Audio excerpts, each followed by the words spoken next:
Ние сме Лора, Халил и Лазар, от имение Хало и живеем от 4 години на село. Решихме да споделяме живота си с вас, защото вярваме, че има смисъл да даваме пример и да покажем, че живота на село не е чак толкова труден, но в същото време и всеки да прецени дали ще е за него. Надяваме се да са полезни нашите видеа и очакваме винаги вашите въпроси по каквито и да е теми. Благодарим ви! Уа! Ти ли си новия тук пазач?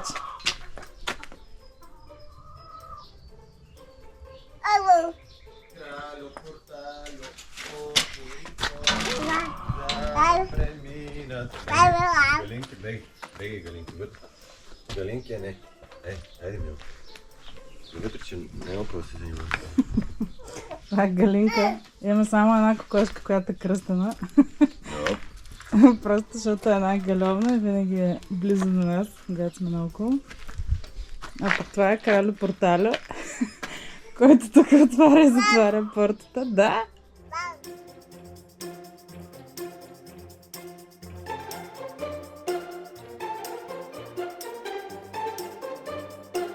Дошли сме тук да си пълним вода. Защото чешмяната не я пиеме, пък тази извира високо от планината. А къде се намираме? И намираме се на Черни остров. След Черни остров вече по път към Амбарица. Тук е нашия добър приятел. Всеки месец.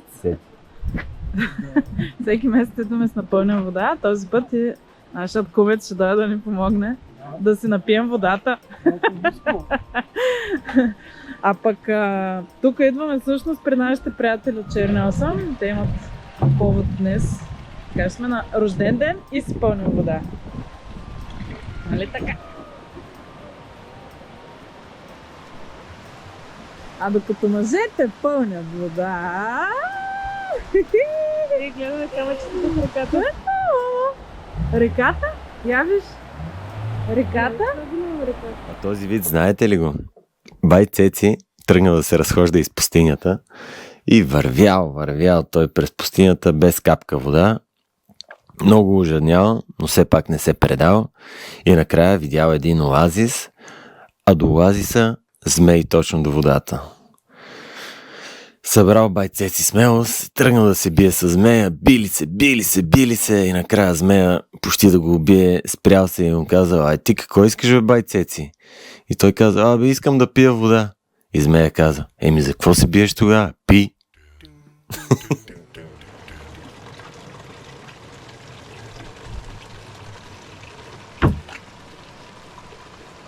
Чиста водица за бистра главица. Я да видя. Кой е влезнал в реката? Кой? Някой? Няма да се тръгвам сигурно. Мамо, хубаво ли на реката? Айде, мамо, роби в касата. Роби. Браво! Я ми дай едно камъче. Не слушай ми дадеш едно камъче.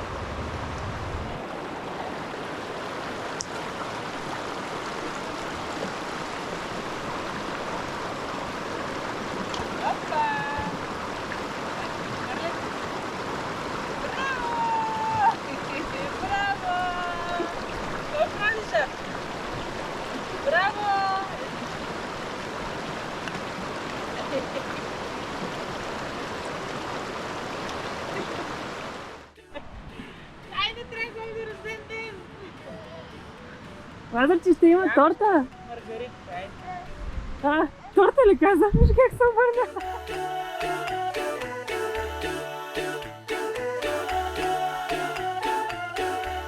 Казах, че къде отиваш? Къде отиваш, господине? Не ти ли стигна на реката? На река?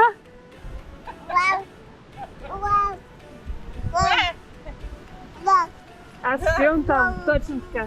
Браво, Азърче. Виж колко е целеустремен. Ще успее в живота. Ой, какво? Това не е смешното нещо, което съм виждала. Ама виж целия съм намърля. Как че когато е на рожден ден, виж се къв се мърлят. Айде, тате. Готови сме. Отиваме на купон. Ще издържи ли? Тука! Да не падне, бе. Кой е това, мамо?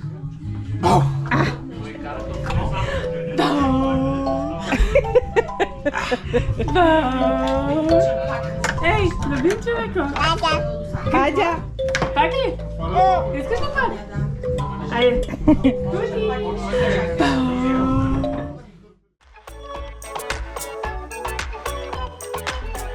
Щастливи сме да споделим с вас и още един проект, който съвсем скоро ще види бял свят. Дар, детски активности и развлечения, карти за игра през всички сезони.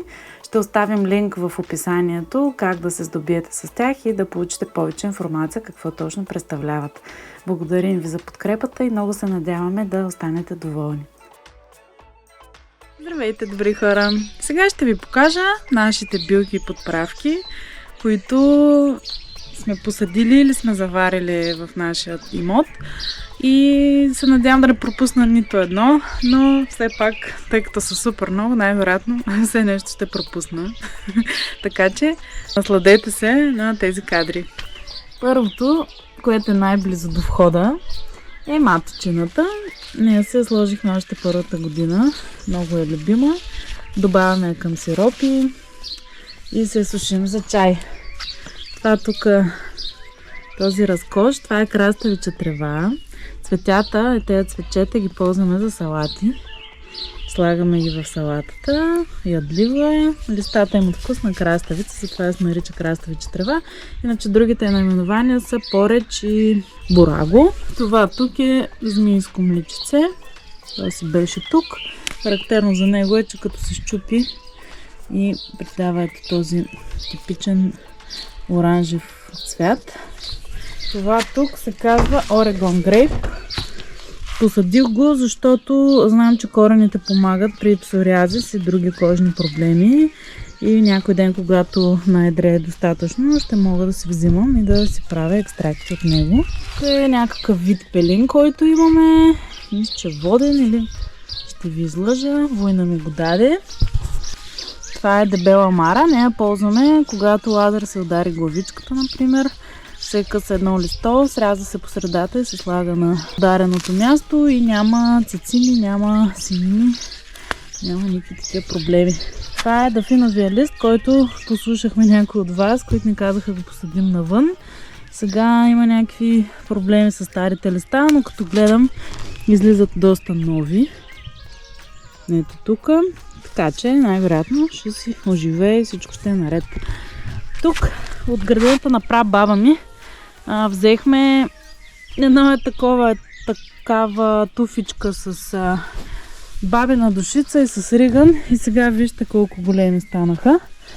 Това вече е 4-та година. Ригана редовно се го подкастряме, сушим се го, ползваме го за манджа, както и мащерката. Тук пък засадихме девесил. Аз хищно го харесвам, но понякога го ползваме за някакви ястия. Халил го обожава. Тук се заварихме джоджан и си го държим така, тази плантация тук. На есен си го берем. Понякога даже 2 пъти го берем, понеже става много голям. Си го сушим и си го ползваме цяла зима. Това е кандилка. Тя също беше тук, когато дойдохме. И виждате във всякакви цветове. Ето тук навсякъде кандилка. Розови, лилави. Тук имаме, това се нарича градински жасмин или булчинско цвете, мисля, че да. Заради този храст си купихме къщата. И там виждате има още един, два и това ни е третия. Заради този храст си купихме къщата, защото като минавах от там за първи път, беше май месец, беше цъфнал, цялото бяло и като минах покрай него и го помирисах и си казах край, това е, това е нашата къща. Просто ето този цвят е виновен за това, че сме тук в Брестово. Тук имаме черен оман, който Лора ни даде. се надявам да се го отгледаме и да е много щастлив тук. Имаме кукуряк също така. Сме се взели от гората. Беше един, сега вече като гледам са станали повечко. Миналата година нашите приятели Мони Цеци ни донесоха дифлук на леворда. За сега е още много малко количество, но всяка година ще става повече и повече. Той вече прецъфтял. Тук си имаме плантация от змийско млечице. Тук това ще го оставя на вас да познаете какво е. Тази красота. Това тук е бъз, което е, да, или в нашия, или в съседите двора. Това е една много хубава билка, луфан се казва. Тя също има много типичен аромат анасонов. Може да се потърсите в интернет за какво помага. Както за всички останали билки. Тук имаме още луфант. Тук пък Халил се пробва да засади анасон. Ще видим дали ще се хване. Това тук е плантацията ми от сапунче. Това е растение, което като се скъса и така се намачка. Има много сапунини и се ползва едно време за направата на сапуни. Може да видите как прави пяна. Не знам дали се вижда. Ето, вече имам пяна по пръстите си. Аз понякога го ползвам също да мия с него. Тук има розмарин. Този храст съм го взела от на майка ми двора. Моят любим невен, с който приготвям маслени излици, мехлеми, сапуни. Да, това е ехинацея, която посяхме от семе и вече е доста, както виждате, голяма плантация се стана. Тук имаме един вид мента. Още е мъничка, но с годините ще расте. И тук за ден също от двора си взехме и посадихме друг вид мента. Това пък е салвията, която тази година за първи път ще цъфти. Имаме от може би 3 години. Беше също много малък стрък.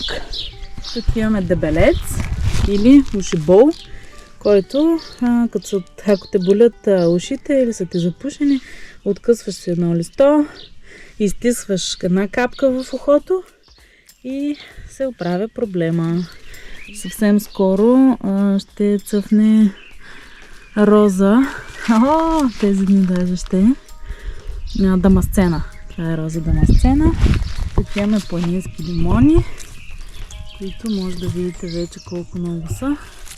Имаме, разбира се, и лавандула, няколко вида, на много места е зимота. На много места изкъщи има невен. Имаме турта или тагетис. Ето сега тук поникват хиляди нови. Имаме и космосчета. И имаме арония, което също си вид билка. То всяко растение е вид билка, но да, имаме пелин на много места, имаме копър на много места. Какво друго? Магданос имаме също. Но за сега това са тук. Да, това са ни основните билки, които използваме в ежедневието си на много зимата. Това е пелина, другият вид пелин. На две места имаме хрян. Листата на хрян пък ползвам при болки в ставите. Ако някой има нужда да ми пише, ще му обясня.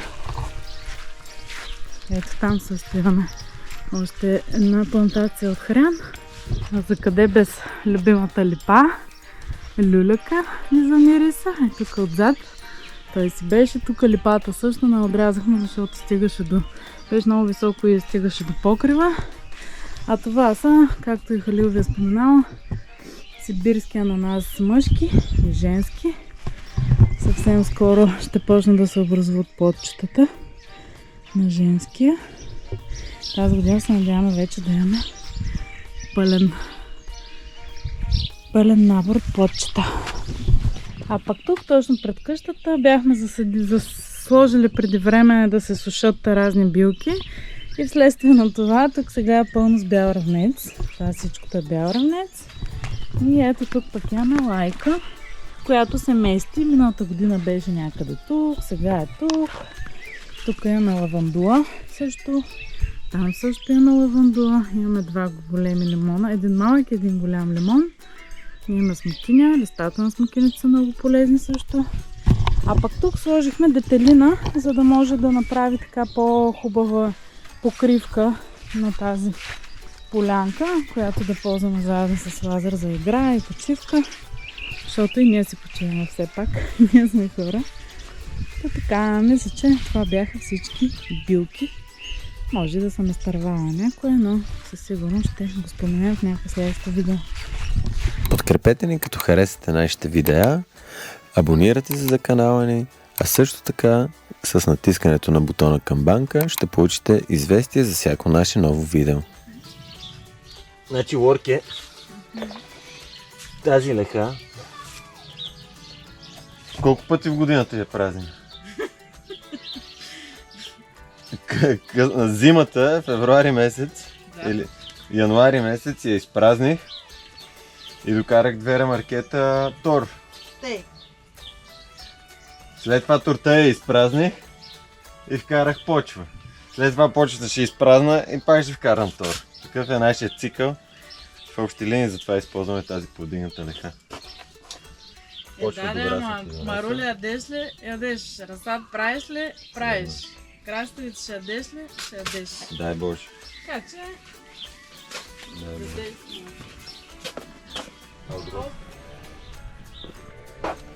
Лорката ги засади тези краставички. И сега от мен си иска да ги полея. Полея и мочира.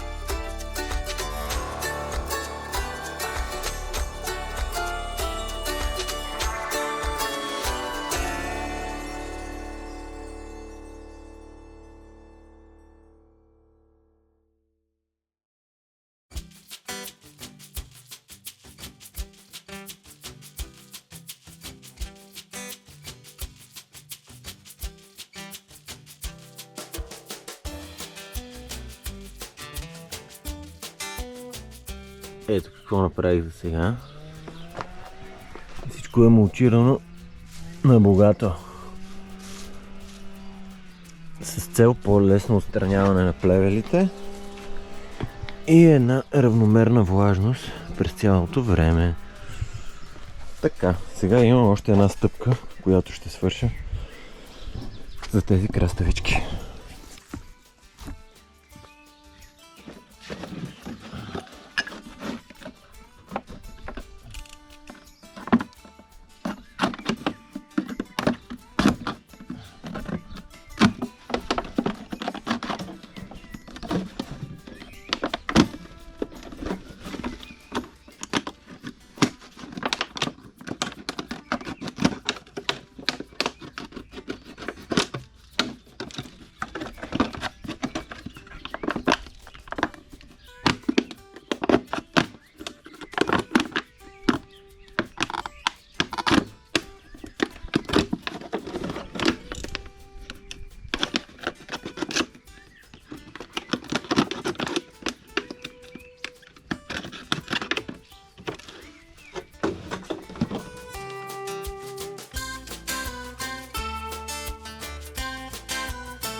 Обичаме да си пълним вода от извори, но периодично трябва бутилките да се сменят и ето това са бутилки, които вече не са годни за употреба, но ние не сме изхвърлили. Лазарчето си джапа с кръченцата и режем им дъното, им правя една дупка тук отстрани, махам капачката и те се превръщат в едни допълнителни парници. Целта на тези туби сега ще бъде да държат по-висока температура, да им е топличко на краставичките и да растат по-бързо. А също така да ги пазят от тези хубавци, които са навсякъде. И колкото и често да ги махам, да ги събирам, има сумати охлюво.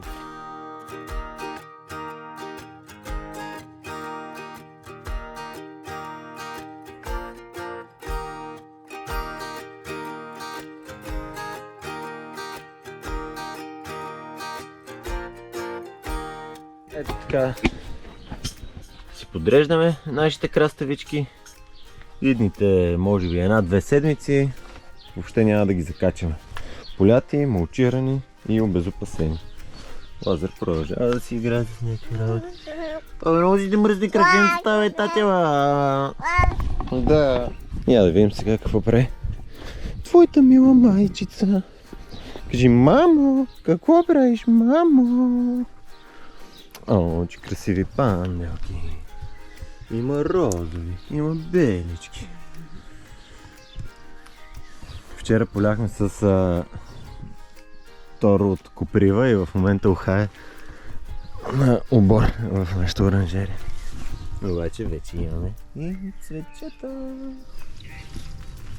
Там има някаква специална схема.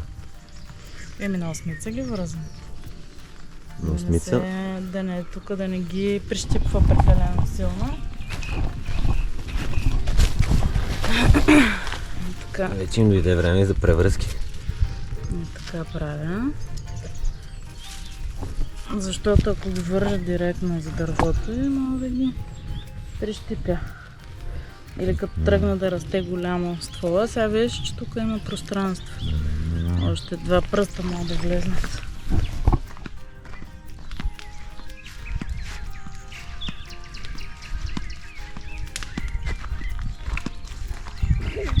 Ало! Какво правиш, шефе? Чиствам чуждия двор. Задния двор.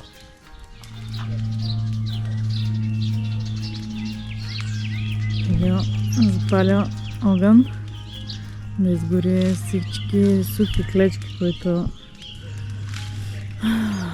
беше предвидил за дробене, обаче прекалено много съкнаха.